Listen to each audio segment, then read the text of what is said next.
معزز سامعین کرام، آپ سن رہے ہیں دیار اردو چینل پر احمد ریاض الہدیٰ کی کتاب سلاطین دہلی۔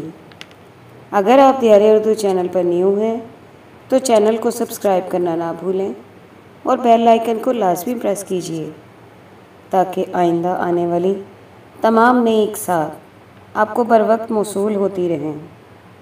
باب نمبر 7، التمش کے جانشین، سب ہیڈنگ، ناصر الدین محمود۔ ناصر الدین محمود اگرچہ جوانی کے عالم میں بادشاہ بنا، لیکن وہ صوفی منش، متقی اور پرہیزگار انسان تھا۔ وہ حد سے زیادہ نرم دل، منصف مزاج اور خدا ترس تھا۔ اس نے بادشاہی میں بھی درویشی اختیار کی۔ ناصر الدین خوش اخلاقی اور منکسر المزاج تھا۔ خلیفہ عمر بن عبدالعزیز کی طرح اس نے اپنی زندگی رعایا کی بہبود کے لیے وقف کر دی اور شاہی خزانے کو ذاتی جاگیر نہ سمجھا۔ ناصر الدین محمود عمدہ کاتب تھا، چنانچہ قرآن مجید کے نسخے کتابت کر کے روزی کماتا تھا۔ شاہی محل سے نوکر چاکر اور لونڈیوں کو جواب مل گیا تھا۔ ملکہ خود کھانا پکاتی تھی اور گھر کا تمام کام کاج خود ہی کرتی تھی۔ ناصر الدین مرنجان، مرنج بزرگ قسم کا انسان تھا، کسی کی دل شکنی نہ کرتا تھا۔ اس کی نرم دل کے بارے میں کئی ایک قصے اوراق تاریخ میں محفوظ ہیں۔ ایک بار ایک شخص نے اس کے کتابت کیے ہوئے قرآن مجید کے نسخے میں کوئی غلطی بتائی۔ ناصر الدین نے بلا تامل اس غلطی کو درست کر لیا، لیکن اس شخص کے چلے جانے کے بعد اس جگہ کو چھیل کر پہلے ہی الفاظ لکھ لیے۔ جب عمرا نے وجہ دریافت کی تو وہ بولا، دراصل یہ شخص غلط کہہ رہا تھا، مگر میں ایسے شخص کی دل شکنی نہ چاہتا تھا جو اتنی مہربانی کر کے مجھے میری غلطیوں سے آگاہ کرے۔ اس پراشوب زمانے میں ناصر الدین محمود جیسے نرم دل بادشاہ کی ناکامی لازم تھی، لیکن ناصر الدین نے بہاؤالدین بلبن کو اپنا وزیر سلطنت مقرر کیا۔ اس وزیر کے تدبر کی بدولت سلطنت کا انتظام نہایت اعلیٰ طریقے پر ہوا۔ بعد میں یہی وزیر غیاث الدین بلبل کے نام سے مشہور ہوا۔ ناصر الدین محمود نے 1246 عیسوی سے لے کر 1266 عیسوی تک 20 برس حکومت کی، لیکن اس کی کامیابی کا سہرا دراصل بلبن کے سر پر ہے۔ چنانچہ یہ کہا جا سکتا ہے کہ سلطان ناصر الدین محمود کے عہد کی تاریخ محض اس کے وزیر کے کارناموں کی سرگزشت ہے۔ بلبن جابر اور سخت گیر تھا، لیکن امور سلطنت سے بخوبی آگاہ تھا۔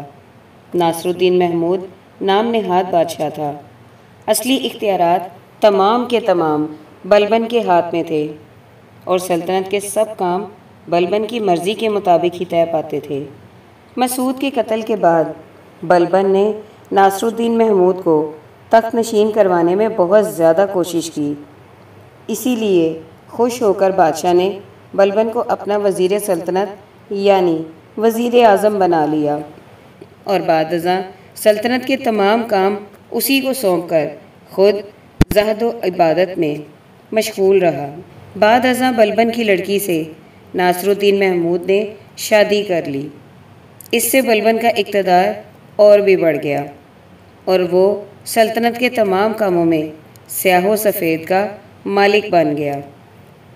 ناصر الدین محمود کی وفات کے بعد بلبن کا اقتدار اس قدر زیادہ تھا کہ وہ آسانی سے بادشاہ بن بیٹھا۔ جب ناصر الدین محمود تخت نشین ہوا تھا تو ملک بھر میں افراتفری پھیلی ہوئی تھی۔ شاہی دربار عمرا کی سازشوں کا مرکز تھا اور عمرا ذاتی اقتدار کی بدولت سلطنت کو بھی نقصان پہنچانے پر آمادہ رہتے تھے۔ دوآبا کے ہندو اور میواتی سرکش ہو چکے تھے اور مسلمان حکمرانوں کی ذرہ بھر پرواہ نہ کرتے تھے۔ اس کے علاوہ منگول قوم پے در پے حملوں کی بدولت دہلی سلطنت کے لیے سہانے رو تھی۔ منگول سفاک اور خون خوار تھے اور قتل و غارت کے شوقین تھے۔ کئی بار وہ دہلی تک آ پہنچے تھے، لہٰذا اس زمانے میں تمام مشکلات پر قابو پانا اور شاہی اقتدار کو بحال کرنا آسان امر نہ تھا۔ کم از کم ان حالات میں ناصر الدین محمود تو ضرور ناکام ثابت ہوا، لیکن اس کے لائق وزیر بلبن کی بدولت اس کا عہد حکومت از حد تک کامیاب ثابت ہوا، اور تمام مشکلات پر قابو پانے کے بعد ملک میں بھی کامل طور پر امن و امان قائم ہوا۔ بلبن کی کامیابی کا راز سخت گیری اور جبر تھا۔ وہ خون گرانے سے کبھی دریغ نہ کرتا تھا اور دشمن پر رحم کرنا بالکل نہ جانتا تھا۔ ہندو مورخ اسے سنگ دل کہتے ہیں، لیکن اس نے جابرانہ پالیسی اختیار کر کے ملک کو ایسا سیدھا کیا کہ آئندہ 40 سال تک کسی نے سر اٹھانے کی جرت نہ کی۔ سب سے پہلے بلبن نے 1246 عیسوی میں ایک زبردست فوج لے کر دو آبا کے سرکش اور باغی ہندوؤں کی گوشمالی کی۔ پہلی مہم میں اس نے باغیوں کا قلعہ کما کر کے جمنا سے لے کر کالنجر تک کا تمام علاقہ دوبارہ فتح کیا اور یہاں شاہی روب و داب قائم کیا۔ دوسری مہم میں اس نے میوات اور رنبور کے راجپوتوں کی بغاوت کو فروغ کیا اور چنبل تک تمام علاقے کو مسخر کیا۔ اس کے بعد بلبن نے باقی ماندہ باغیوں کا صفایا کیا۔ گوالیار اور بندیل کھنڈ کے مضبوط قلعے بھی اس نے دوبارہ فتح کیے اور چندیری اور مالوا کے علاقوں کو بھی سرکشوں سے پاک کیا۔ بہرام اور مسعود کے زمانے میں سلطنت دہلی کی ساکھ ختم ہو گئی تھی اور تمام علاقے شاہی اقتدار کو بھول کر سرکش ہو چکے تھے۔ بلبن کا سب سے بڑا کارنامہ یہ ہے کہ اس نے تمام دور افتادہ علاقوں کو بھی دہلی کے شہنشاہ کا مطیع و فرما بردار بنایا اور شاہی اقتدار کو دوبارہ بحال کیا۔ چنگیز کے زمانے سے منگول قوم منظم ہو چکی تھی اور وسط ایشیا پر چھا جانے کے بعد یہ وحشی اور خونخوار لوگ بار بار برصغیر ہند و پاکستان پر حملہ آور ہوتے تھے۔ یہ لوگ بلا کے شہ سوار تھے، برق رفتاری سے آگے بڑھتے تھے اور قتل عام ان کا وتیرہ تھا۔ ان خون خوار وحشیوں کا مقابلہ کرنا آسان نہ تھا۔ بلبن نے منگولوں کے خطرے کی روک تھام کے لیے باقاعدہ سرحدی پالیسی وضع کی جو اتنی عمدہ تھی کہ بعد میں اکثر سلاطین اس پر عمل پیرا رہے۔ اس نے سب سے پہلے سرحدی علاقوں میں گکھڑ قوم کو کچل ڈالا۔ وجہ یہ تھی کہ منگولوں کے حملے کے وقت یہ لا مذہب لوگ ان کے ساتھی بن جاتے تھے اور لوٹ مار کے بعد پھر ہندوستان کی سرحد پر ہی ڈیرے ڈالے رہتے تھے۔ بلبن نے گکھڑوں کی سرکوبی کے بعد شمالی مغربی سرحد پر ایک اعلیٰ فوجی افسر کو مقرر کیا۔ اس فوجی گورنر کا فرض یہ تھا کہ سرحد پر ہی منگول حملہ آوروں کو روکے۔ سرحد پر بلبن نے اہم فوجی قلعے تعمیر کیے اور ان میں باقاعدہ فوج اور خوراک مہیا کی تاکہ منگول سرحد سے آگے نہ بڑھ سکیں۔ اس زمانے میں منگول دہلی پہنچنے کے لیے دو راستے اختیار کرتے تھے۔ ایک راستہ درہ خیبر سے پشاور اور لاہور کی جانب سے تھا۔ دوسرا راستہ یہ تھا کہ وہ مختلف دروں سے نکل کر کوئٹہ اور سنام کے راستے اچ اور ملتان پہنچ جاتے تھے اور وہاں سے دہلی پر حملہ آور ہوتے تھے۔ بلبن نے ان دونوں راستوں کے درمیان اہم فوجی چھاونیاں اور قلعے تعمیر کرائے اور ان میں زبردست فوج رکھی۔ اگر سرحدی گورنر کو شکست بھی ہو جاتی تو منگولوں کو چپا چپا زمین کے لیے لڑنا پڑتا تھا۔ اس کے علاوہ بلبن نے دہلی میں بھی زبردست شاہی فوج رکھی جو کمک کے لیے ہر مقام پر جا سکتی تھی اور دہلی کے قرب و جوار میں دشمن کا سر کچلنے کے لیے ہر وقت تیار رہتی تھی۔ بلبن کی سرحدی پالیسی اس قدر کامیاب ثابت ہوئی کہ منگولوں کو ہر حملے میں منہ کی کھانی پڑی۔ چنانچہ منگولوں کے سردار ہلاکو خان نے دہلی میں اپنا سفیر بھیجا اور دہلی سلطنت سے صلح کر کے دوستانہ تعلقات قائم کیے۔ بلبن مسعود کے زمانے سے ہی ترکی امراء کا سرغنہ تھا، لیکن وہ امراء جن کو اعلیٰ عہدے نہ ملے تھے اس کے مخالف تھے۔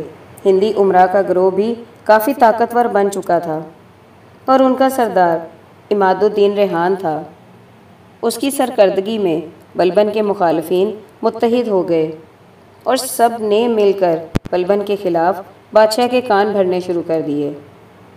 چنانچہ ناصر الدین محمود نے 1253 عیسوی میں بلبن کو وزارت سے برطرف کر کے دہلی سے جلا وطنی کا حکم دیا۔ بلبن مجبور ہو کر ہانسی چلا گیا جہاں اس کی جاگیر تھی۔ عماد الدین ریحان کو سلطان نے وزیر مقرر کیا۔ یہ شخص نو مسلم تھا اور ہندی امراء کا سربراہ تھا۔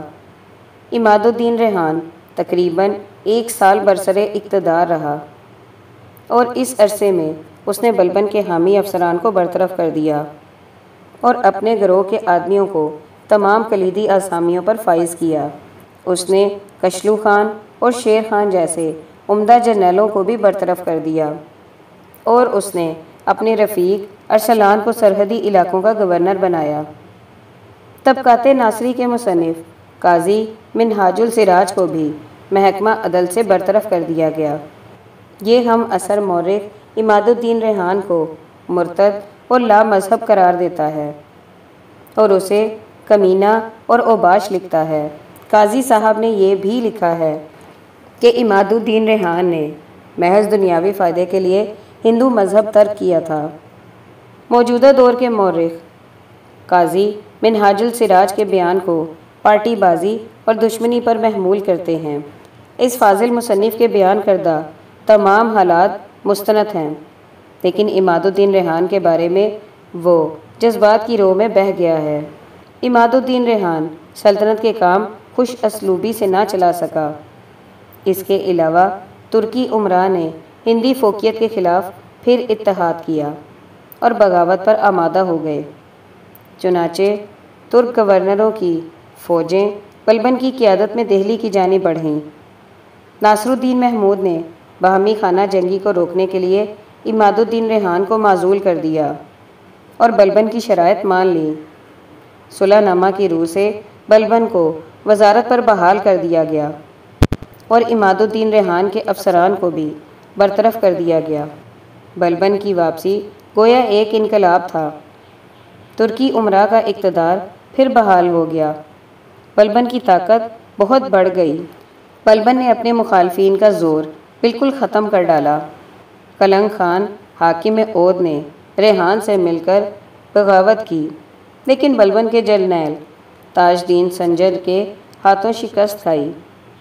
ریحان مارا گیا اور اس کے رفقا کا بھی قلع کما کیا گیا۔ بلبن کی بحالی کے بعد سلطان اسی طرح یاد خدا میں مصروف رہا اور بلبن سلطنت کے تمام امور میں سیاہ و سفید کا مالک تھا۔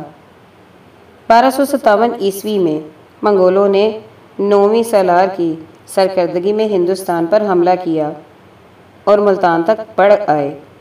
بلبن نے شیر خان کو ایک زبردست فوج سمیت ملتان بھیجا۔ شاہی فوج کی آمد پر منگولوں نے حوصلہ ہار دیا اور وہ بھاگ اٹھے۔ اسی طرح 1259 عیسوی میں میواتیوں نے دوبارہ بغاوت کی اور مسلمانوں کے کئی گاؤں تباہ و برباد کر دیے۔ بلبن نے زبردست فوج لے کر میواتیوں کو کچل ڈالا۔ میواتی جنگلوں کو بھاگ گئے، لیکن بلبن نے وہاں بھی ان کا پیچھا نہ چھوڑا اور میواتیوں کو چن چن کر قتل کر ڈالا۔ چنانچہ کم از کم 12,000 میواتی تلوار کی نظر ہوئے۔ اس سخت گیر پالیسی کو بلبن کی خون آشامی گنا جاتا ہے اور ہندو مورخ اسے ظالم، بے رحم، سفاک گنتے ہیں۔ بلبن کا اصول یہ تھا کہ دشمن پر کبھی رحم نہ کیا جائے، بلکہ اتنی سختی کی جائے کہ باقیوں کے لیے باعث عبرت ہو۔ دشمن کی بیک کنی بہتر ہے تاکہ بار بار بغاوت کو فروغ نہ کرنا پڑے۔ وہ دشمن کو تہ تہ کر کے بدی کا سرچشمہ ہی بند کر دینا چاہتا تھا۔ قرون وسطیٰ میں نرم دلی کی پالیسی کمزور گنی جاتی تھی۔ بلبن نے حالات کا اچھی طرح جائزہ لے کر سخت گیرانہ پالیسی اختیار کی اور وہ اسی پالیسی کی بنا پر کامیاب ہوا۔ 1266 عیسوی میں نیک دل بادشاہ ناصر الدین محمود نے وفات پائی۔ وہ لا ولد تھا اور چونکہ التمش کی نسل سے بھی کوئی شخص زندہ نہ تھا، لہٰذا بلبن اپنے آقا کے بعد تخت نشین ہوا اور 20 سالہ وزارت کے تجربے کی بنا پر کامیاب ترین سلطان ثابت ہوا۔ اس کا عہد حکومت 1272 عیسوی تک تھا، یعنی اس نے 20 برس بادشاہت کی۔ سب ہیڈنگ: سلطان غیاث الدین بلبن کا عہد وزارت۔ سلطان غیاث الدین بلبن ہندو پاکستان کی تاریخ میں عظیم ترین شخصیت ہے۔ اس کا دور عدل و انصاف، خوشحالی اور امن و امان کی بنا پر مشہور ہے۔ ایشوری پرشاد کے قول کے مطابق بلبن خاندان غلامہ کا اہم ترین فرما رواں ہو گزرا ہے۔ اس کے بغیر یہ خاندان 1246 عیسوی ہی میں زوال پذیر ہو جاتا۔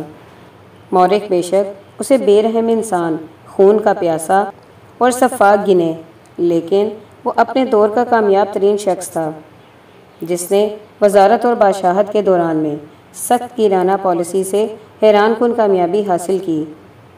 وہ جرمنی کے سیاستدان سمارک کی مانند آئینی عزم کے ساتھ فوراً ہی دشمنوں کو جڑ سے اکھاڑ پھینکتا تھا۔ چونکہ اطاعت قبول کر کے بلبن کو سر سے ٹال دینا ناممکن تھا، لہٰذا باغی اور سرکش لوگ سہم گئے اور بغاوتیں ختم ہو گئیں۔ سلطنت کی بہتری اسی جابرانہ پالیسی میں مضمر تھی۔ 40 سال تک ملک بھر میں مکمل امن و امان کی بدولت رعایا خوشحال ہو گئی اور شاہی وقار اور دبدبہ بڑھ گیا۔ بلبن ترکی نسل سے تھا اور اس کا باپ البری قبیلے کا سردار تھا۔ ترکستان پر جب منگولوں نے حملہ کیا تو بلبن کا قبیلہ منتشر ہو گیا۔ بلبن اور اس کا بھائی کشلو خان کمسن تھے۔ منگولوں نے ان کو گرفتار کر لیا اور غلام بنا کر بیچ ڈالا۔ غلامی کے ایام میں وہ بھائی سے بچھڑ گیا اور اس نے خواجہ جمال الدین بصری کے ہاں تربیت پائی۔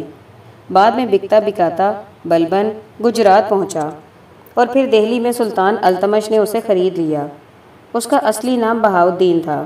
مشہور ہے کہ ابتدا میں التمش نے بلبن کو سکے کا کام سونپا۔ اسی طرح مشہور ہے کہ بلبن از حد بدصورت تھا، چنانچہ جب غلاموں کا سوداگر 100 غلام لے کر حاضر ہوا تو التمش نے تمام غلام خرید لیے لیکن بلبن کو نہ خریدا۔ اسی پر بلبن نے درخواست کی کہ اے سلطان، مجھے اپنے لیے نہ صحیح خدا کے لیے خرید لے۔ التمش خوش ہوا اور اسے بھی خرید لیا۔ بلبن کو کچھ عرصے کے بعد خاصہ دار مقرر کیا گیا۔ اسی دوران میں بلبن کا بھائی کشلو خان اور اس کا چچا زاد بھائی شیر خان بھی غلام بن کر دہلی پہنچے اور اس اتفاقیہ ملاپ پر تینوں از حد خوش ہوئے۔ التمش نے بلبن کی لیاقت سے متاثر ہو کر اسے جلدی ہی ترقی دی اور وہ آزاد ہو کر اعلیٰ عہدوں پر سرفراز ہوا۔ بعد میں وہ امرائے چہلگانی میں شامل ہو گیا اور دن بدن اس کا وقار بڑھنے لگا۔ سلطانہ رضیہ کے زمانے میں بلبن کو میر شگار کا عہدہ عطا ہوا، لیکن رضیہ کی بجائے بلبن نے اس کے بھائی بہرام کا ساتھ دیا اور 1239 عیسوی میں بلبن بھی باقی امراء کی صف میں شامل تھا۔ بہرام کو تخت پر بٹھانے کے لیے بلبن نے کارہائے نمایاں کیے۔ بہرام نے خوش ہو کر ہانسی اور ریواڑی کی جاگیر بلبن کو بخشی اور اسے میر شکار کے عہدے پر بحال کیا۔ بلبن ایک اعلیٰ جرنیل تھا اور منگول بھی اس کی فوجی قابلیت کو مانتے تھے۔ 1245 عیسوی میں سلطان مسعود کے زمانے میں اس نے منگولوں کے حملے کو ناکام بنایا۔ جب منگول سردار مانگو خان نے اچ کے قلعے کا محاصرہ کیا ہوا تھا تو بلبن نے اس کے مقابلے کے لیے فوج ترتیب دی اور دربار بنا دیا اور منگولوں کو شکست دے کر مار بھگایا۔ سلطان مسعود نے خوش ہو کر اسے امیر حاجب یعنی وزیر دربار بنا دیا۔ ناصر الدین محمود کی تخت نشینی بلبن ہی کی مرہون منت تھی، لہٰذا نئے سلطان نے بلبن کو مزید ترقی دے کر وزیر سلطنت یعنی وزیر اعظم بنا دیا۔ سلطان ناصر الدین نے 1246 عیسوی میں تخت نشین ہوتے ہی بلبن کو الغ خان یعنی خان اعظم کا خطاب دیا بعض مورخین غلطی سے الغ خان ہی بلبن کا اصلی نام سمجھتے ہیں۔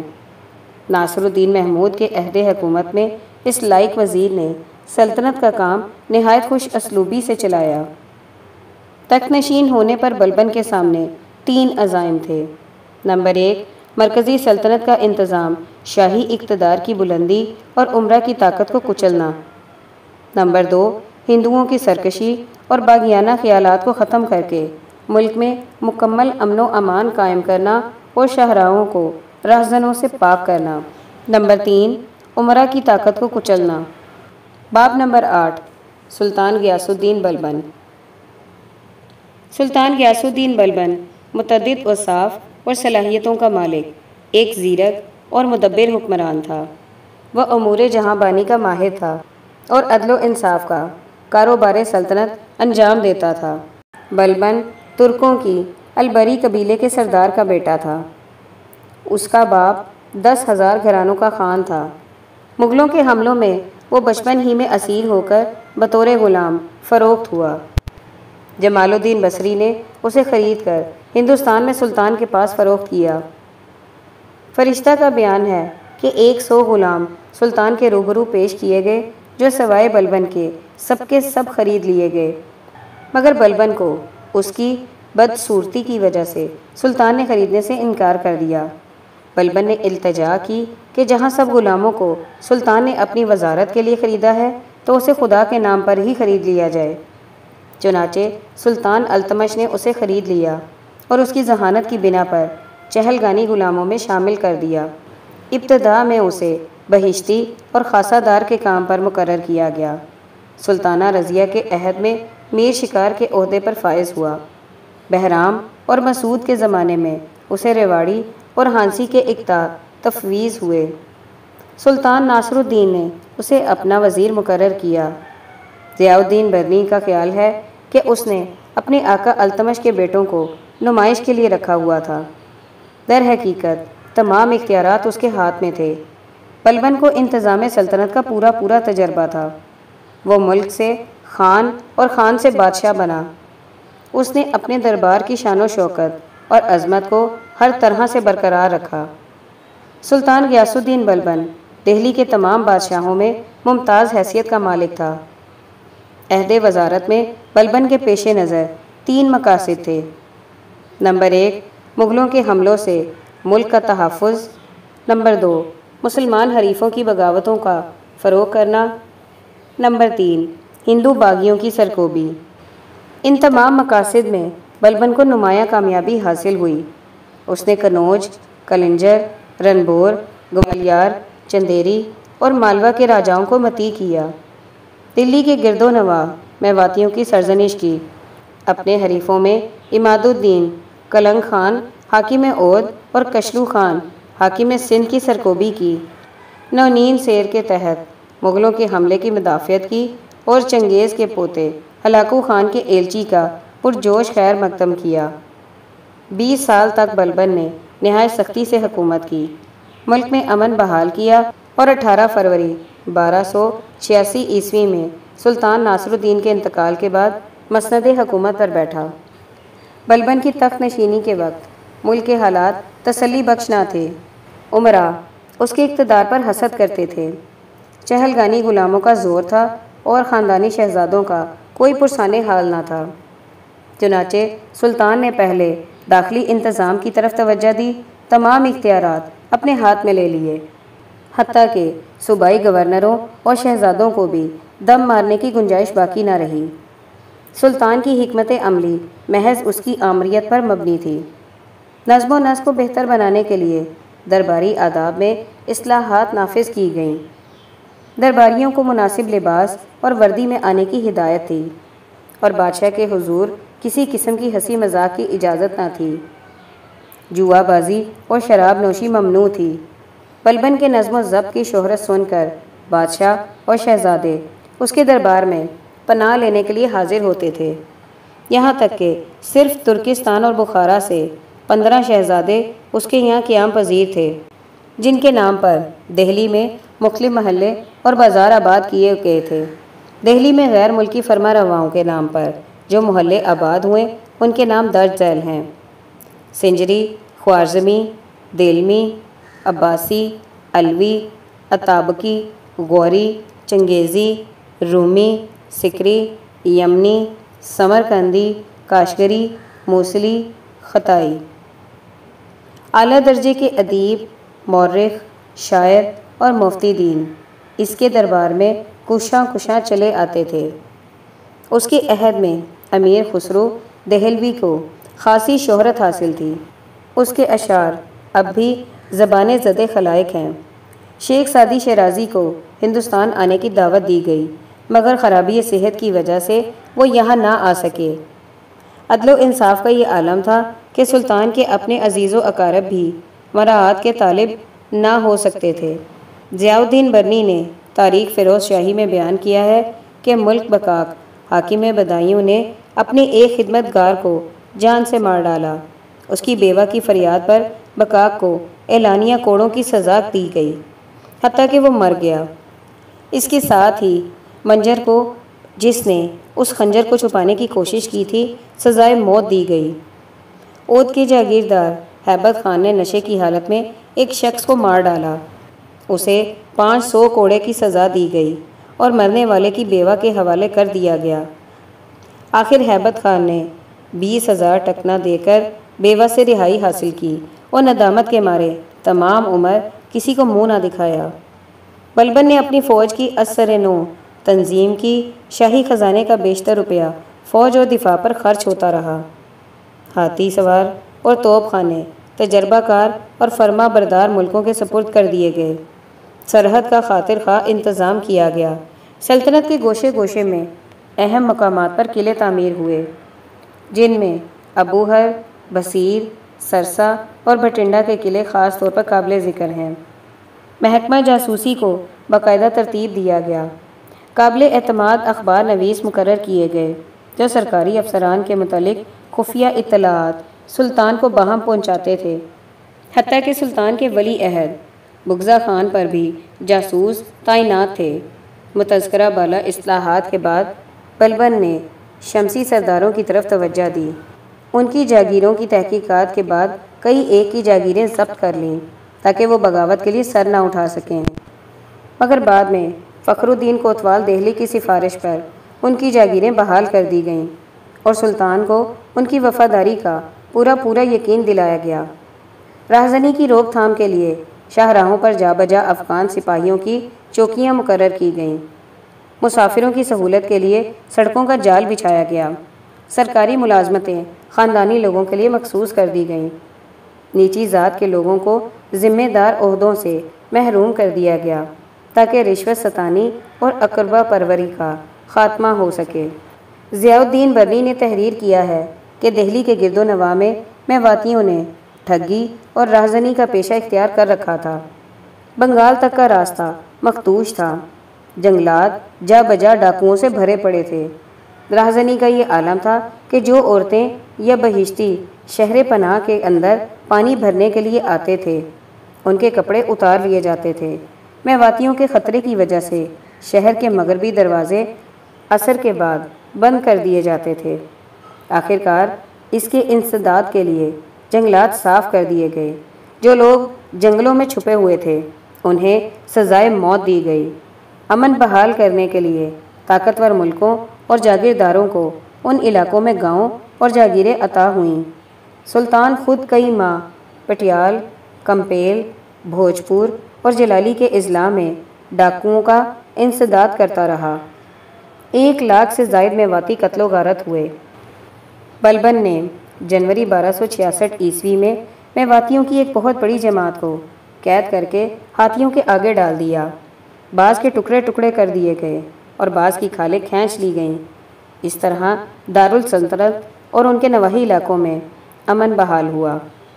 میواتیوں کے انسداد کے بعد سلطان دوآبا کے ہندوؤں کی طرف متوجہ ہوا اور ان کی بغاوت کو بہت جلد فروغ کر دیا۔ اسی سال 1267 عیسوی قہر روہیل کھنڈ کے ہندوؤں نے سلطان کے خلاف بغاوت کی اور امروہہ اور بدایوں کے علاقوں کو تاخت و تاراج کرنا شروع کر دیا۔ اس علاقے کے سردار مدافعت کی طاقت نہ رکھتے تھے۔ چنانچہ بلبن نے خود موقع پر پہنچ کر بغاوت کا کلا کما کیا اور اس قدر قتل و غارت ہوا کہ باغیوں کا خون ندی نالوں کی طرح بہنے لگا۔ لاشوں کی انبار ہر گاؤں میں دکھائی دینے لگے اور ان کی بو گنگا کے کناروں تک پہنچنے لگی۔ بعض لاشوں میں بھس بھر دیا گیا اور بعض دہشت پھیلانے کے لیے شہر کے دروازے پر لٹکا دی گئیں۔ 8 سال سے زائد عمر کے مردوں کو قتل کر دیا گیا اور عورتوں کو غلام بنا لیا گیا۔ اس کشت و خون کے بعد بدایوں، امروہہ، سنبھل اور گنور کے علاقے آئندہ 30 یا 40 سال تک محفوظ رہے۔ 1286 عیسوی میں بلبن نے کوہستان نمک کے ہندوؤں پر حملہ کر کے لوٹ مار کی۔ اس حملے میں اس قدر گھوڑے ہاتھ لگے کہ فی گھوڑا 30 یا 40 ٹکنا کے بدلے فروخت ہوتا تھا۔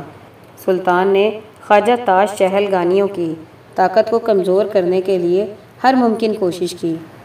اس کا چچیرا بھائی شیر خان اس جماعت کا سرگرم رکن تھا، جسے شہ میں زہر دے کر مار ڈالا گیا اور بظاہر بصیر کے مقام پر اس کی یاد میں مقبرہ تعمیر کیا گیا۔ اس واقعے کے بعد چہل گانیوں کی قوت کو اس قدر ضعف پہنچا کہ وہ آئندہ سر نہ اٹھا سکے۔ سب ہیڈنگ تغرل کی بغاوت۔